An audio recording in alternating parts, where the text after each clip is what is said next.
Afternoon. So యూపీఎస్సీలో ఎవరైతే prepare అవుతారో వాళ్ళు కొంచెం ఈ ఆర్టికల్ మీద ఒక కన్నేయండి. ఎందుకంటే యూపీఎస్సీలో మెజారిటీ ఆఫ్ ద ఆస్పిరెంట్స్ 1000 మందిలో 2022కు సంబంధించినటువంటిది యూపీఎస్సీ ఒక డాటా రిలీజ్ చేసింది. దాని మీద ఒక సర్వే లాగా చేసి దాంట్లో 1000 మందిలో దగ్గర 500 మంది ఇంజనీరింగ్ వాళ్ళే ఉన్నారు.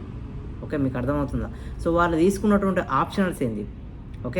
అవన్నిటి మీద ఏదైతే హై ఛాన్సెస్ ఉన్నాయో సెలక్షన్కి, వాటి డాటా కూడా ఇండైరెక్ట్గా ఇచ్చారు. మీరు దయచేసి దీని మీద ఒక లుక్ వేయండి. యూపీఎస్సీ వాళ్ళు ఈ article must and should read చేయండి. నేను మొత్తం చెప్తా, చూడండి. సో చూడండి, ఆర్టికల్ మంచిగా పడ్డది. సివిల్ సర్వీసెస్ ఫలితాల్లో టెకీల హవా. ఈ టెకీలు ఉన్నారు కదా, ఎవరైతే ఇంజనీరింగ్ వాళ్ళు 1020 మందిలో దగ్గర 544 మంది వాళ్ళే ఉన్నారనమాట. సో టెకీలు అసలు తగ్గేదేలే అంటున్నారు. ఐటీ కార్పొరేట్ ఉద్యోగాల దుమ్ము రేపుతున్నాయి. దేశంలోని అత్యంత ప్రతిష్టాత్మకంగా భావించే సివిల్ సర్వీసెస్ ఉద్యోగాలు కూడా కొల్లగొడుతున్నారు. అంటే వీళ్ళు ఇప్పుడు ఇంజనీరింగ్ నుంచి మళ్ళీ సివిల్ సర్వీసెస్ వచ్చి అందులో సగం మంది పైగా యూపీఎస్సీలో సెలెక్ట్ అవుతారు అని చెప్పేసి ఈ యొక్క సివిల్ సర్వీసెస్ 2022 సంబంధించినటువంటి ఒక అధ్యయనంలో వచ్చిందనమాట. 2022లో మొత్తం 11.35 లక్షల మంది సివిల్స్కి అప్లై చేసారు. 5.74 లక్షల మంది ప్రిలిమ్స్ రాసిర్రు. అందులో 13,000 మంది మెయిన్స్కి సెలెక్ట్ అయ్యారు. అందులో 12,000 మంది పరీక్ష రాసిర్రు మెయిన్స్. తర్వాత 2,500 మంది ఏం చేశారంటే ఇంటర్వ్యూకి సెలెక్ట్ అయ్యారు. ఆ తర్వాత చూడండి, ఇంటర్వ్యూలో 40.40% 1020 మంది విజేతలు వచ్చారు. వారిలో 351 మంది మహిళలు ఉన్నారు. సో 1432 మంది ఇంజనీరింగ్ నేపథ్యం ఉన్న వాళ్ళు ముఖాముఖికి 542 మంది విజేతలుగా వచ్చేసారనమాట. సో అందులోనూ ఇది చూడండి, ఐఐటి ఎన్ఐటి IIIT లాంటి జాతీయ విద్యా సంస్థలలో ఇంజనీరింగ్ చదివిన వాళ్ళు 80% వరకు ఉంటారని అంచనా. ఇంజనీరింగ్ వాళ్ళు ఇంతమంది ఉన్నారనమాట. సో మెడికల్ అభ్యర్థులు 47.50 మంది ఉన్నారనమాట. సో అత్యధికులు 4 సబ్జెక్టులు. ఇది చాలా ఇంపార్టెంట్, గుర్తుపెట్టుకోండి. ఎందుకంటే యూపీఎస్సీలో మెయిన్స్గా ఎవరెవరు సెలెక్ట్ అవుతారు అనే అంశం మీరు ఖచ్చితంగా గుర్తుపెట్టుకోవాలి.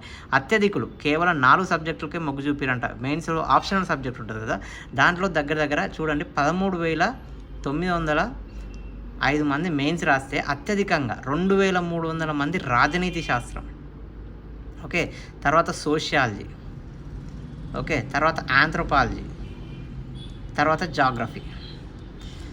చూసిరా, political science, sociology, anthropology, geography, ఈ 4 సబ్జెక్టులే దగ్గర ఇంతమంది విజేతలలో కారణమైంది. గుర్తుపెట్టుకోండి. ఇది అత్యధికంలో 288 మంది హిందీ సమాధానాలు చెప్పారంట. ఇంటర్వ్యూ కూడా జరిగింది. 2 అభ్యర్థులు, తెలుగు మీడియం వాళ్ళకి చాలా ఇంపార్టెంట్, 2 అభ్యర్థులు తెలుగు మీడియంలో ఇంటర్వ్యూ ఇచ్చారు. చాలామంది అడుగుతారు ఇంటర్వ్యూ తెలుగు మీడియంలో ఇవ్వచ్చా అని. తర్వాత అత్యధికంగా సివిల్స్ విజేతలు అయ్యారంట, 24 నుంచి 25. సో లాస్ట్ టైం యూపీఎస్సీలో సెలెక్ట్ అయిన వారు 24 నుంచి 28 ఏజ్. మూడో ప్రయత్నంలో చూస్తే చూడండి, ప్రాథమిక పరీక్షకు అత్యధికంగా 48.20 మంది తొలిసారిగా రాశారు. రెండోసారి 21% మంది, మూడోసారి 13% మంది, 4 సార్లు ఆపై రాసినాడు 17% మంది ఉన్నారంట. మెయిన్స్ పరీక్షకు వచ్చేసరికి అత్యధికంగా 20.90 ఉండడం గమనార్హం. ఇంటర్వ్యూకు హాజరై విజేతలుగా వారిని మూడోసారి విజయం సాధించిన వారు 21% మంది. జస్ట్ మీకు ఏంటంటే అనాలిసిస్ అసలు ఏమవుతుంది ఏందండి. సో మీకు ఇంటర్వ్యూలో హ్యుమానిటీస్ వాళ్ళు 668 మంది ఉంటే 296 మంది ఎంపిక అయ్యారు. సైన్స్లో 282 మంది ఉంటే 114 మంది.